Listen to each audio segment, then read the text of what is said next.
Ma'asyiral muslimin yang dimuliakan Allah Subhanahu wa taala,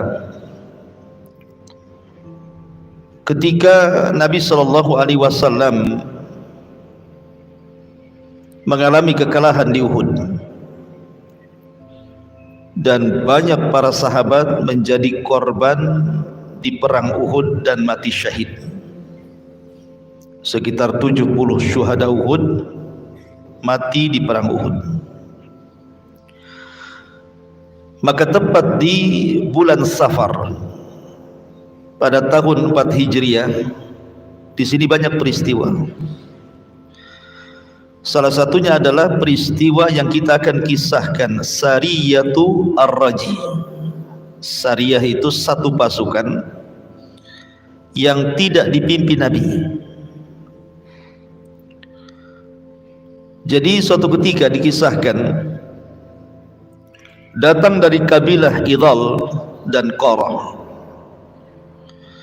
menemui Nabi sallallahu alaihi wasallam untuk diutus kepada mereka yang bisa mengajarkan Islam dan membacakan kepada mereka Al-Quran. Maka Nabi sallallahu alaihi wasallam ketika itu mengutus 6 sahabat terbaik. Nanti kita akan kisahkan sedikit biografi dari 6 sahabat ini. Lah, kemudian setelah kemudian mereka pun sampai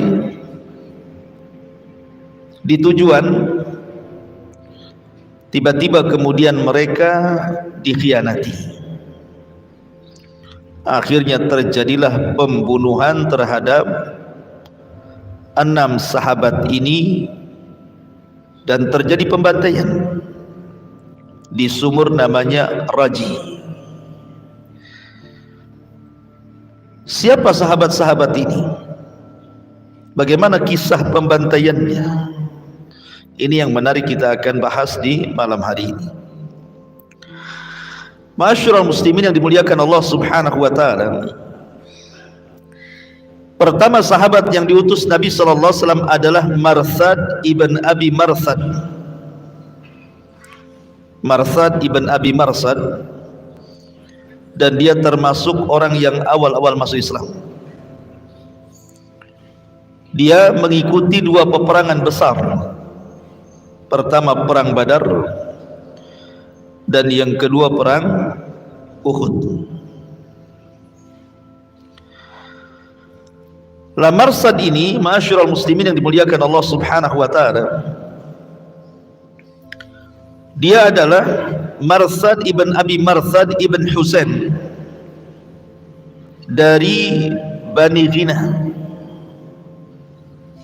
dan ayahandanya semasa jahiliyah itu berkawan baik dengan Hamzah ibn Abdul Muttalib, maksudnya paman Rasul. La Marsad ibn Abi Marsad ini ketika perang Badar, dia dipercaya untuk membawa tawanan. Dalam perang Badar kan kaum muslimin menang. Banyak orang-orang kafir Quraisy terbunuh dan tertawan. Lah yang menyeret tawanan itu adalah Marsad ibn Abi Marsad ini, karena besar perawakannya dan kuat tenaganya. Tiba-tiba kemudian di tengah jalan dia digoda oleh seorang wanita pelacur. Marsad ini digoda oleh seorang wanita pelacur namanya Inak. Lah si Inak ini, wanita pelacur ini adalah teman dia di masa jahiliyah.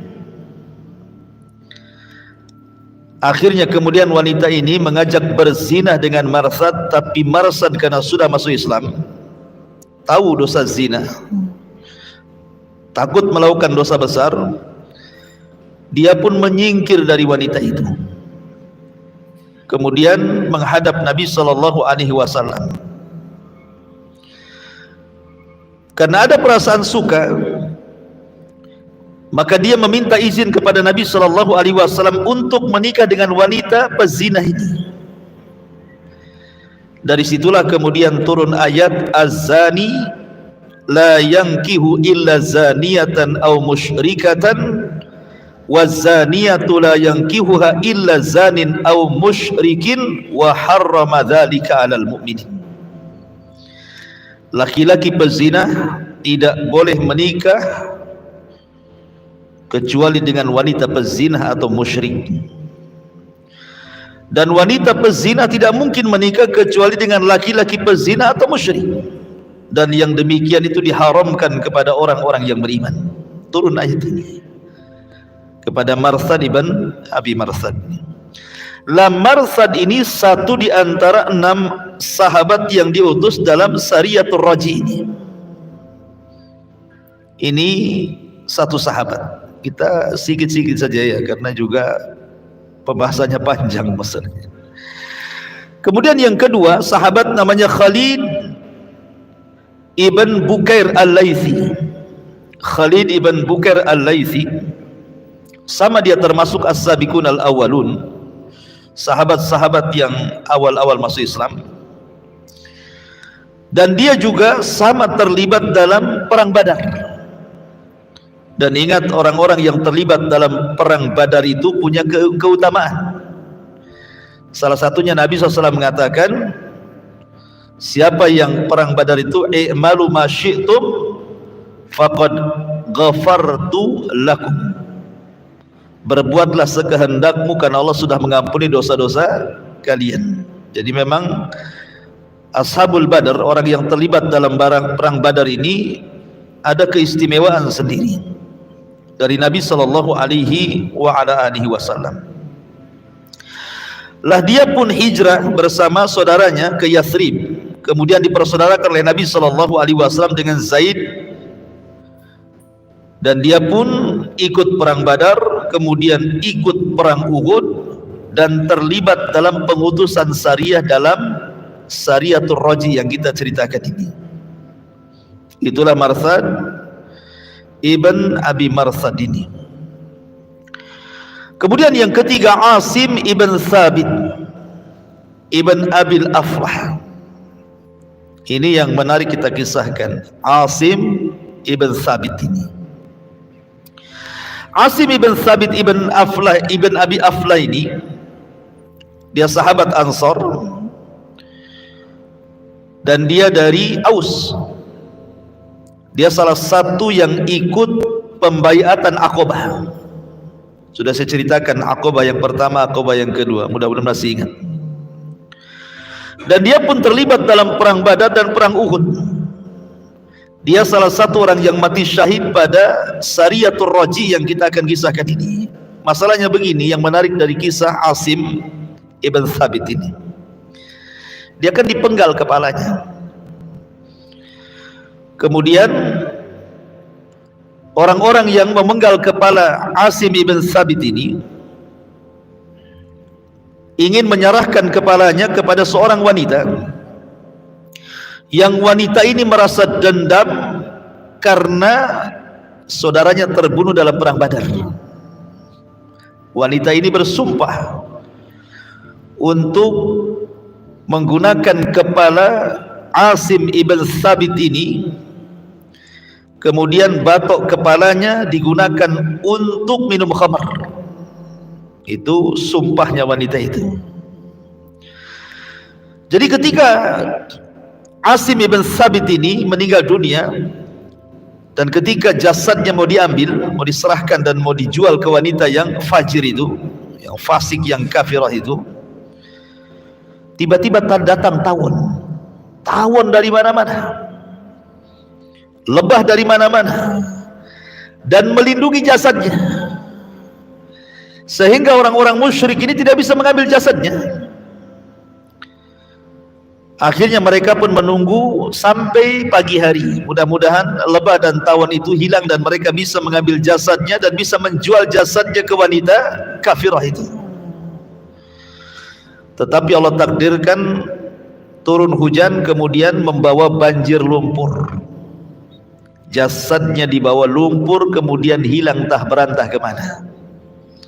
Allah lindungi jasadnya, jasad Asim ibn Thabit ini. Luar biasa gitu ya. Karena dia pernah bersumpah kepada Allah Azza wa Jal, jangan sampai badannya disentuh oleh siapapun dari orang-orang musyrik itu, dan Allah kabulkan keinginannya. Asim ibn Thabit ibn Abil Aflah ini. Kemudian yang keempat, Zaid ibnu Dithinnah. Zaid ibn Dithinnah ini salah satu syuhada al-awwalin, juga termasuk sahabat-sahabat yang awal-awal masuk Islam, dan dialah yang membunuh pemimpin Quraisy dalam perang Badar. Siapa yang dibunuhnya? Umayyah ibn Khalaf. Umayyah ibn Khalaf ini sama dengan Abu Jahal posisinya, pemimpin, sama dengan Abu Sufyan, sama dengan Abu Lahab, pemimpin besar. Dan dialah yang dikutuk Nabi SAW ketika Nabi sholat. Kemudian Uqbah ibn Mu'aid datang membawa kotoran, diletakkan di pundak Rasul. Datang Fatimah membersihkannya. Kemudian setelah sholat, Fatimah mengatakan, wahai abiku, doakan kecelakaan kepada mereka. Salah satu yang didoakan kecelakaan adalah Umayyah ibn Khalaf, dan Allah kabulkan kutukan Nabi, sehingga Umayyah ibn Khalaf dibunuh oleh Zaid ibn Dithinnah ini di perang Badar. Dan Zaid ibn Dithinnah al-Ansari ini sekali lagi termasuk as-sabiqun al-awwalun, orang-orang yang masuk Islam di awal-awal, ikut dalam perang Badar dan juga perang Uhud, kemudian gugur di Sariyatul Raji yang kita ceritakan. Kemudian yang kelima, Abdullah ibn Tariq. Abdullah ibn Tariq, dia juga sama termasuk as-sabiqun al-awwalun. Dia terlibat dalam dua peperangan besar, Badar dan juga Uhud. Dan dia adalah salah seorang juga sahabat yang diutus oleh Nabi SAW dalam perang Dzatur Raji ini. Dan yang terakhir yang menarik lagi, namanya Khubayb ibn Adi. Khubayb ibn Adi ini tertangkap dalam Sariyatul Raji, kemudian dibawa ke Haram. Karena orang-orang Mekah itu, mereka ingin membalas dendam kekalahan mereka di Badar, dan siapa sahabat-sahabat yang pernah membunuh keluarga mereka, dan mereka hafal siapa-siapanya, termasuk Khubayb bin Adi ini. Ketika dalam Sariyatul Raji dia tertangkap, kemudian dibawa ke Mekah. Ketika dieksekusi, hendak dieksekusi, karena ketika itu jatuh di bulan Hurum dan di tanah haram, orang-orang musyrik pun masih mengagungkan tanah haram masalahnya, apalagi di bulan haram. Akhirnya dibawa keluar tanah haram ke daerah yang namanya Tan'im. Di Tan'im inilah dia dieksekusi. Sebelum dieksekusi, maka dia minta izin untuk melaksanakan wudhu dan sholat 2 rakaat dengan singkat, supaya jangan dikira dia takut dibunuh. Kalau lama-lama sholatnya kan disangkanya takut dibunuh gitu. Jadi sholatnya disingkatkan. Kemudian setelah sholat, pembesar Quraisy mengatakan kepada Khubayb ibn Adi ini, atasurruka anna Muhammadan makanak, sudikah dirimu kalau seandainya posisimu diganti dengan si Muhammad itu? Maka Khubayb bin Adi, demi Allah, jangankan lagi dia menempati posisiku, satu duri saja menancap di kaki Rasul, saya tidak rela, apalagi kemudian di sini gitu ya, yang mau dibunuh gitu ya, satu duri saja menancap, saya tidak rela.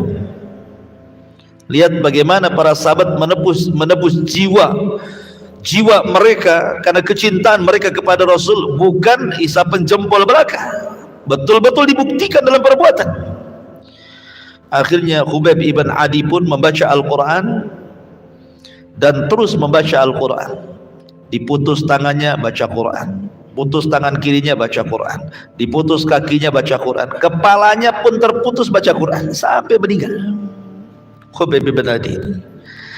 Ini 6 sahabat yang diutus Nabi SAW dalam perang Dzatur Raj'i atau Sariyatul Raj'i. Taib. Bagaimana kisahnya? Ma'asyiral muslimin yang dimuliakan Allah Subhanahu wa taala. Perang Dzatur Raj'i ini Al-Imam Ibn Ishaq rahimahullahu taala, beliau mengisahkan dan dia pakar sejarah. Jadi ketika Nabi SAW kalah dalam perang Uhud, kemudian Nabi SAW mulai mengatur strategis dalam dakwah. Dia ingin mengirim orang-orang pilihan ke kabilah-kabilah, mengajak mereka masuk Islam. Ya, sebagai berhasil, sebagiannya tidak, namanya dakwah kan itu ya. Sehingga kemudian ada 2 kabilah datang, namanya kabilah Idzal dan Qarah ini, menjumpai Nabi SAW, kemudian meminta kepada Nabi SAW, tolonglah kirimkan kepada kami para pakar-pakar Quran untuk mengajarkan Islam kepada kami. Akhirnya kemudian Nabi SAW pun mengutus orang-orang yang saya sebutkan tadi, 6 sahabat ini, karena mereka pakar-pakarnya masalahnya ya. Diutuslah mereka. Lah ketika kemudian sampai di sebuah sumur namanya Sumur Ar-Raji, makanya peristiwa ini disebut Dzatur Raji, Sariyatu Ar-Raji, karena dinisbatkan kepada sumur. Maka kemudian bukannya mereka dihormati, justru mereka dikepung, dikhianati. Nabi SAW dibohongi. Akhirnya kemudian ketika mereka pun dikepung di situ, maka mereka meminta untuk menyerah. Kalau menyerah, mereka tidak akan dibunuh. Tetapi pemimpin dari sahabat-sahabat ini, Asim ibn Thabit tadi, mengatakan, demi Allah, kami tidak akan menerima satu perjanjian apapun dengan orang musyrik. Karena tahu orang-orang kafir itu suka menyalahi janji. Maka dikatakan, tidak mungkin kami melakukan perjanjian dengan kalian bahwa kalian akan menolong kami, mustahil, tidak mau. Akhirnya Asim sebagai pemimpin, kalau kalian mau perang, kita perang. Masalahnya jumlah mereka banyak, 100 lebih. Ini cuma 6 orang, gimana cara melawannya? Terjadilah kemudian peperangan. Maka akhirnya Asim pun meninggal di situ, dan beberapa sahabat meninggal di situ, kecuali beberapa orang. Akhirnya menyerah. Salah satunya adalah Khubayb ibn Adi ini. Lah Khubayb ibn Adi ini kemudian diserahkan tadi. Diserahkan kemana? Ke orang-orang Mekah yang dendam karena saudara-saudara mereka mati di perang Badar. Sampai akhirnya kemudian dia pun dieksekusi di Tan'im. Akhirnya kemudian Khubayb yang terakhir mati syahid dari 6 orang yang diutus Nabi SAW. Subhanallah.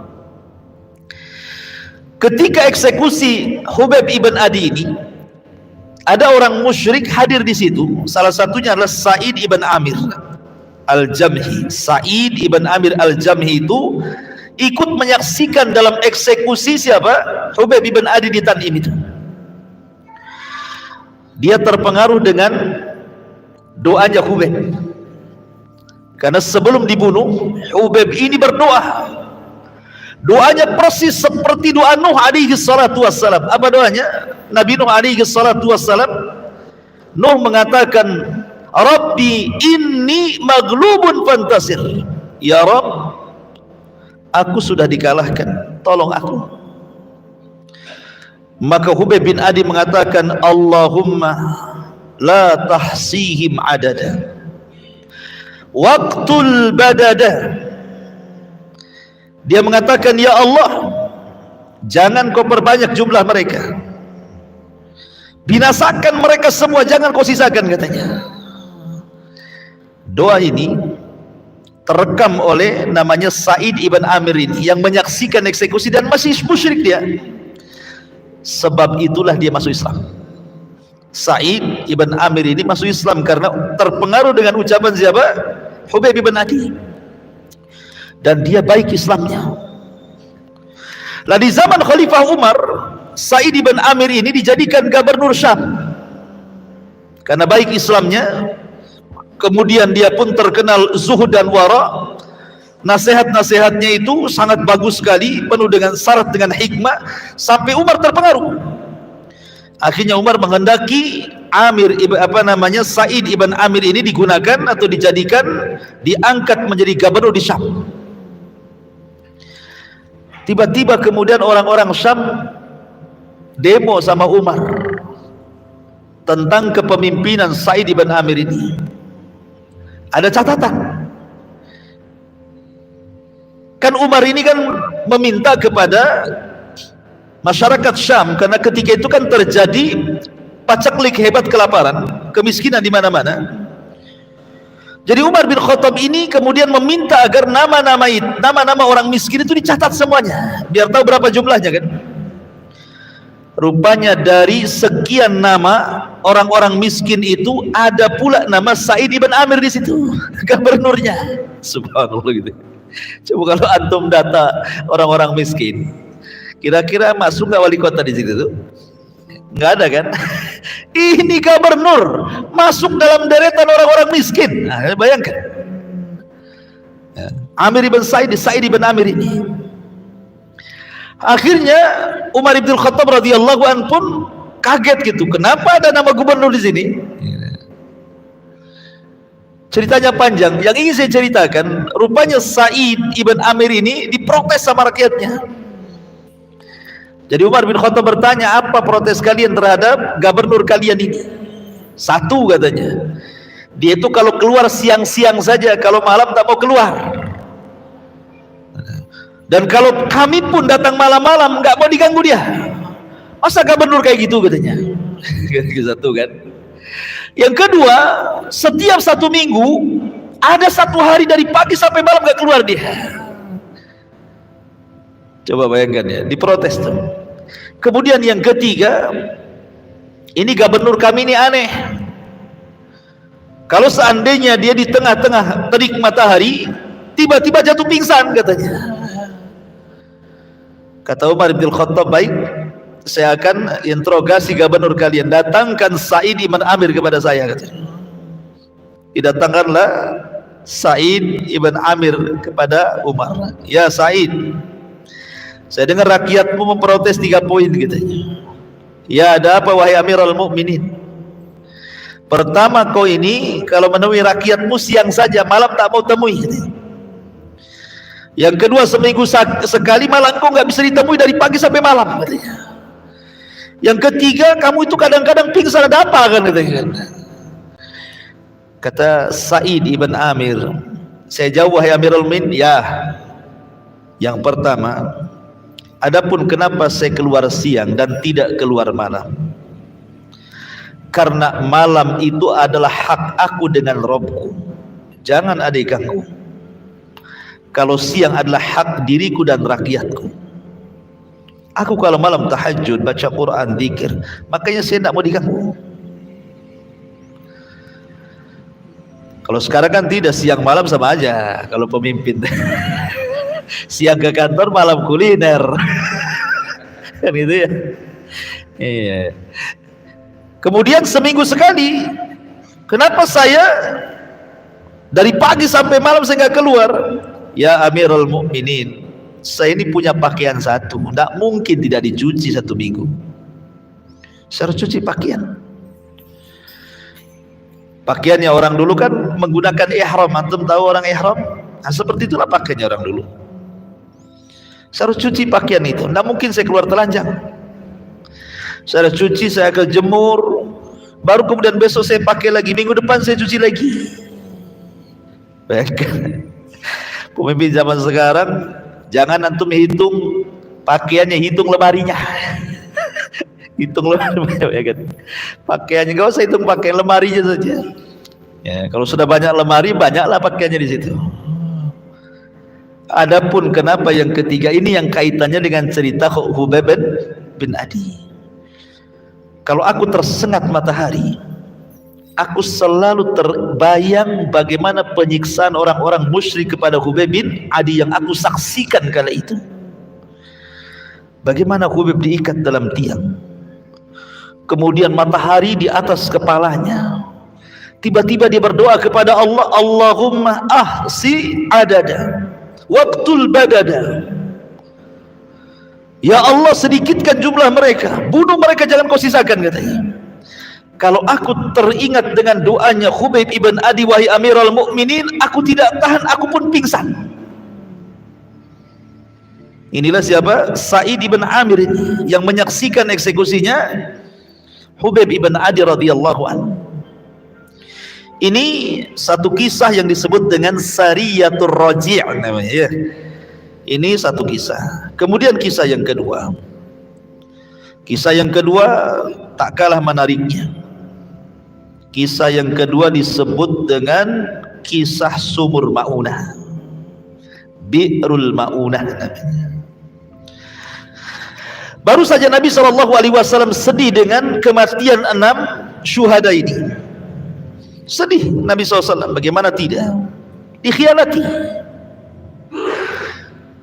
Makanya Allah Subhanahu wa taala berfirman dalam surah Al-An'am, "Walaqad kadzdzabat rusulun min qablika fasabaru 'ala ma kudzibu wa udhu hatta atahum nasruna wala mubaddila likalimatillah walaqad ja'aka min naba'il mursalin." Dan sungguh rasul-rasul sebelum engkau wahai Muhammad pun telah didustakan, tetapi mereka sabar terhadap pendustaan dan penganiayaan yang dilakukan terhadap mereka sampai datang pertolongan kami kepada mereka, dan tidak ada yang dapat mengubah kalimat ketetapan Allah, dan sungguh telah datang kepadamu sebagian dari berita rasul-rasul itu. Artinya bahwa kalau memang Nabi diuji, disakiti, dan juga para sahabatnya sampai dibantai, rasul-rasul dulu juga sama nasibnya.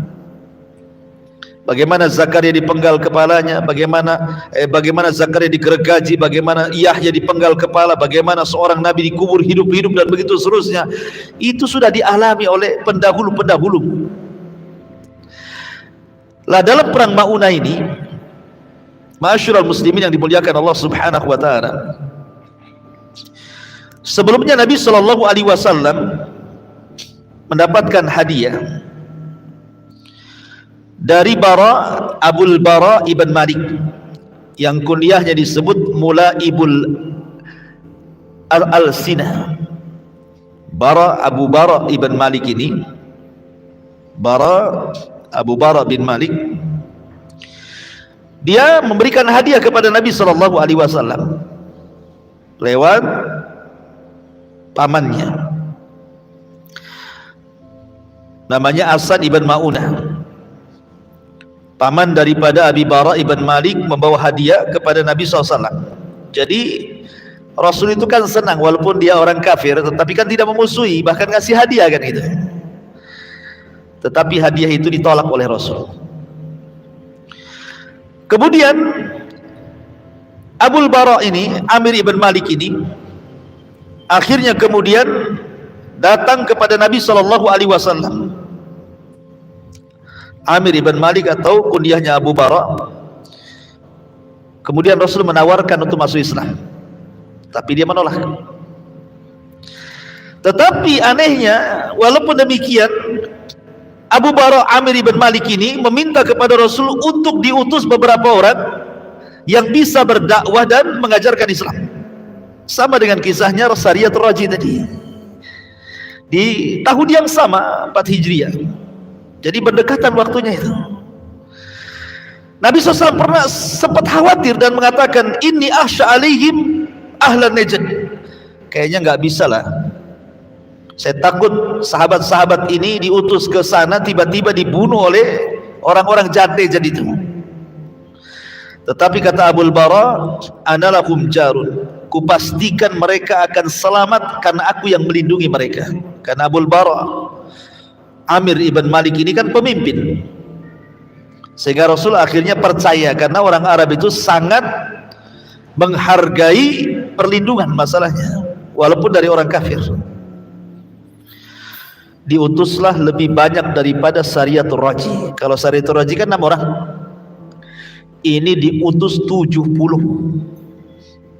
sahabat.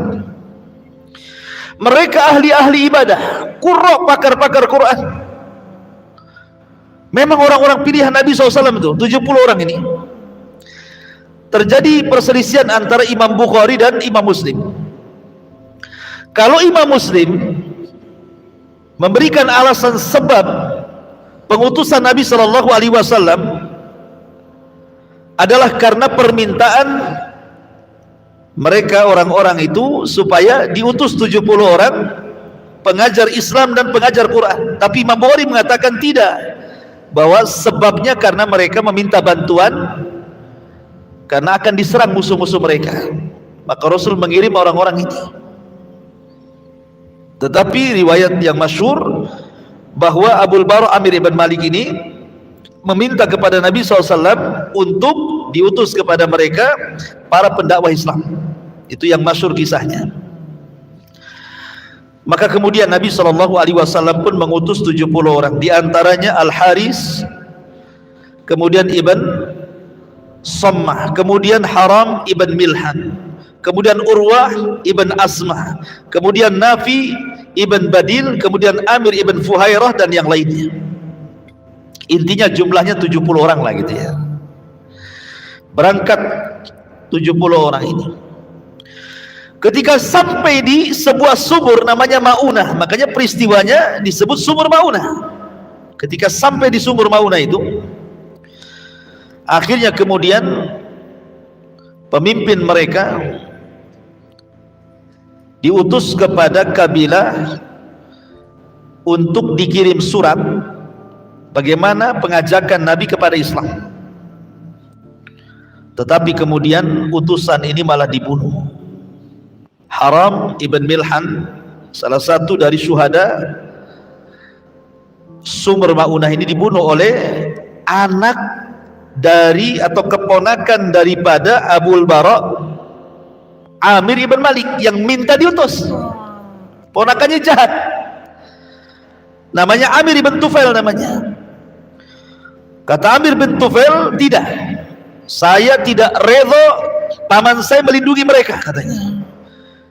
Ketika kemudian surat ini diberikan kepada Amir ibn Tufail oleh Haram ibn Milhan, ketika Haram ibn Milhan pulang, maka Amir ibn Tufail mengisyaratkan orang-orangnya bunuh dia, katanya.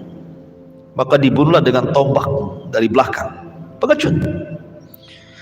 Akhirnya utusan itu pun Haram ibn Milhan meninggal. Sebelum meninggal dia bertakbir kepada Allah dan mengatakan, Allahu Akbar, demi Allah aku sudah senang karena aku ingin masuk surga, katanya. Jadi dibunuh itu senang sahabat itu, karena apa? Intinya mati syahid kan itu sahabat itu kan ya. Akhirnya mendengar pembunuhan Milhan, Haram ibn Milhan ini, tentu sahabat-sahabat yang ada di sumur Maunah itu tidak terimalah. Lah rupanya Amir ibn Tufail ini berusaha mengajak kabilahnya tapi tidak mau. Makanya dia mengajak kabilah-kabilah yang lainnya seperti Dakwan, Ri'lin, Aisi, 3 kabilah ini. Mau pula 3 kabilah dikompori sama Amir ibn Tufail ini untuk menyerbu 70 para qurra Quran yang berada di sumur Maunah itu. Kepunglah mereka. Disinilah terjadi pembantaian, perang dahsyat di sini di sumur itu. Tetapi karena kalah jumlah, maka semua gugur di perang ini, kecuali ada yang selamat, yang ketika itu telat datang. Memang dia telat datang itu yang menyusul kawan-kawannya. Dialah kemudian yang melaporkan kepada Nabi kejadian itu, namanya Amr ibn Umayyah al-Dhamri. Dia selamat, kemudian melapor kepada Nabi SAW, dan Rasul pun sangat sedih. Dari sini Rasul kemudian melakukan kunut nazilah selama 1 bulan. 5 waktu, zuhur, asar, maghrib, subuh, balik lagi ke zuhur gitu ya. Setiap hari 5 waktu Rasul melakukan kunut nazilah. Disinilah asbab kenapa ada namanya kunut nazilah. Ya, kunut kalau Palestina gitu kan, diserang sampai banyak orang korban gitu ya, perang di mana kaum muslimin banyak korban, maka kita disyariatkan untuk kunut nazilah. Karena Nabi ketika mendengar 70 para pakar-pakar Quran dibunuh di sekitar sumur Mauna itu, Rasul kunut nazilah selama 1 bulan, berdoa kepada Allah Subhanahu wa ta'ala untuk kemenangan kaum muslimin.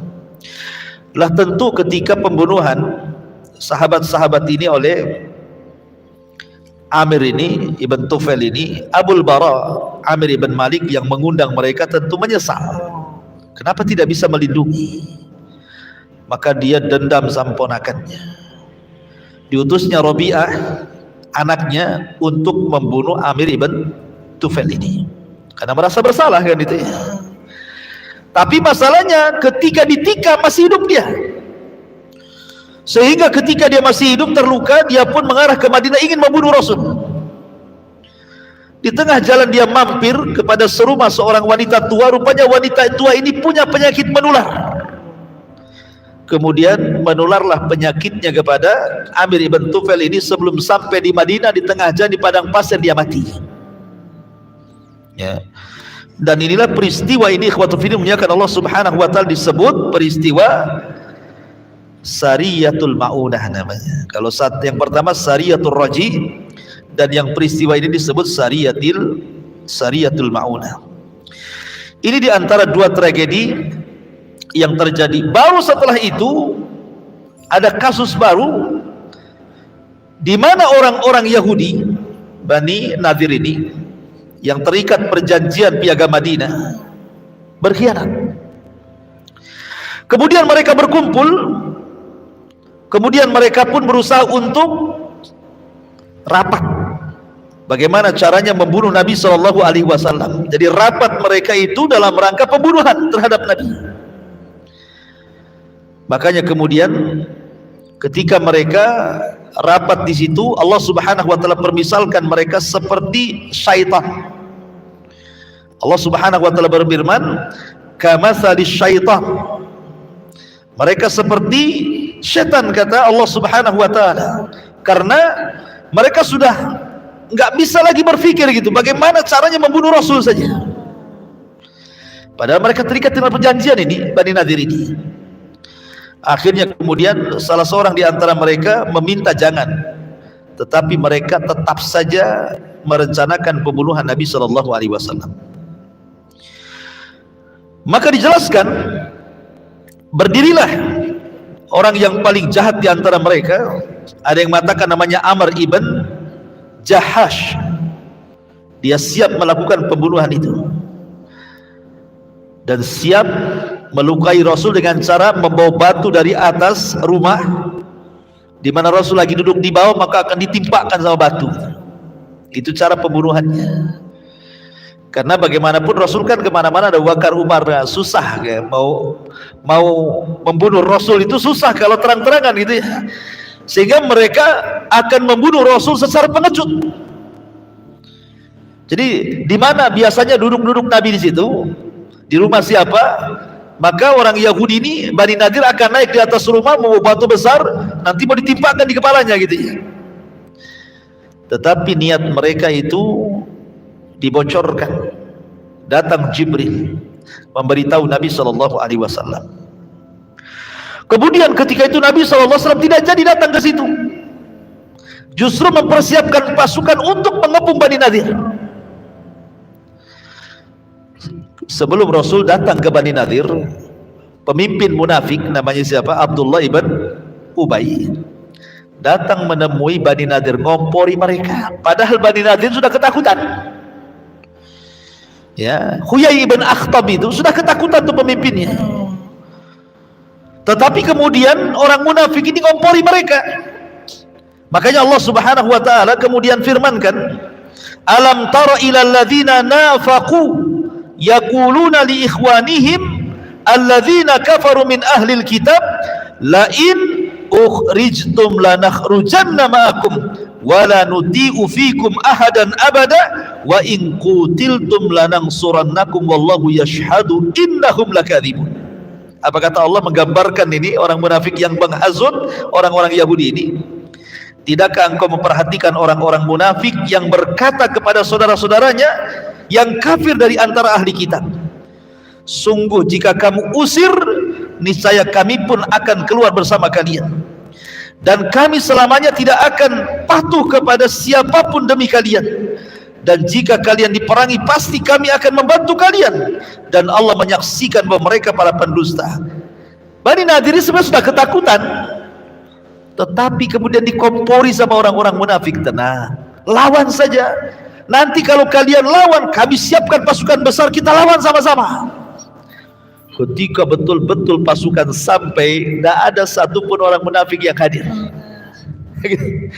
Nggak ada pertolongan, nggak ada bantuan. Dari situlah Nabi SAW kemudian mereka dikepung. Bani Nadir ini kan bentengnya penuh dengan pepohonan, terhalang dengan kebun-kebun, sehingga menyulitkan para sahabat untuk menjebol bentengnya. Akhirnya kemudian Rasul memerintahkan untuk menebang pohon, tebang saja pohon-pohon itu. Kalau sekiranya itu menghalangi tujuan jihad. Dari sini kemudian turun ayat, ma qata'tum min linatin aw taraktumuha qa'imatan ala usuliha fa bi idznillah wal yuhziyal fasikin. Apa yang kamu tebang di antara pohon kurma milik orang kafir, atau yang kamu biarkan tumbuh berdiri di atas pokoknya, maka itu terjadi dengan izin Allah dan karena Dia hendak memberikan kehinaan kepada orang-orang fasik. Akhirnya semua ditebang tuh, sampai akhirnya mereka mendekati benteng. Ketika mereka mendekati benteng, dari situlah kemudian dijelaskan dalam Al-Quran, la in ukhriju la yakhrujuna ma'hum wa la in qutilu la yansurunahum wa la in nasaruhum la yuwalluna al-adbara thumma la yunsarun. Tidakkah engkau memperhatikan orang-orang munafik yang berkata kepada saudara-saudara yang kafir di antara ahli kitab, sungguh jika kamu diusir, niscaya kami pun akan keluar bersama kalian, dan kami selama-lamanya tidak akan patuh kepada siapapun dari kamu, dan jika kamu diperangi pasti kami akan membantu kalian. Tapi apa yang terjadi setelah Rasul mengapung? Tidak ada satu pun munafik yang datang kan? Dari situlah Allah berikan kehinaan. Mereka pun dikepung, akhirnya diusir dari Madinah. Diusir dari Madinah. Jadi terusirnya orang-orang Yahudi di Madinah itu bukan karena Rasul tidak suka dengan keberadaan mereka, tidak. Rasul bermuamalah dengan orang-orang Yahudi itu luar biasa. Kalau antum membaca sejarah bagaimana muamalah Rasul dengan orang-orang Yahudi itu luar biasa, menghormati mereka. Rasul memberikan kesempatan beragama mereka, tidak memaksa agama mereka. Rasul memberikan kehidupan kepada mereka, mau cari rezeki terserah mereka. Terkadang Rasul datang kepada orang sakit mereka, membantu kepada fuqara dan masakin mereka, dan begitu seterusnya. Tetapi mereka berkhianat dalam perjanjian. Itulah yang menjadikan Rasul mengusir orang-orang Yahudi Bani Nadir ini keluar dari Madinah. Ya.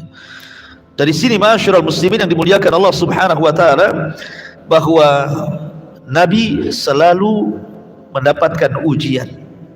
Dari awal perang Sariyatul Raji, bagaimana sedihnya Rasul, 6 sahabat harus jadi gugur. Kemudian Sariyatul Ma'unah, 70 syuhada mati persis jumlahnya dengan syuhada Uhud. Syuhada Uhud berapa? 70 orang kan? Di sini pun 70 orang. Kemudian perang Bani Nadir justru Rasul akan dibunuh dengan cara pengecut. Dan begitulah ujian kita, ikhwan. Dalam berdakwah itu pasti akan ada ujian seperti yang dialami Nabi SAW. Pasti disakiti, diuji, itu sudah fitrah dakwah. Maka jangan kemudian kita pantang mundur, terus berdakwah. Wallahu a'lam bishawab. Ini diantara kisah 3 perang secara singkat ya. Mohon maaf biasanya agak lama ya, saya karena ada keperluan. Saya cukupkan sampai di sini. Subhanakallahumma bihamdika asyhadu an la ilaha illa anta astaghfiruka wa atubu ilaik. Allahu ta'ala. Assalamualaikum warahmatullahi wabarakatuh.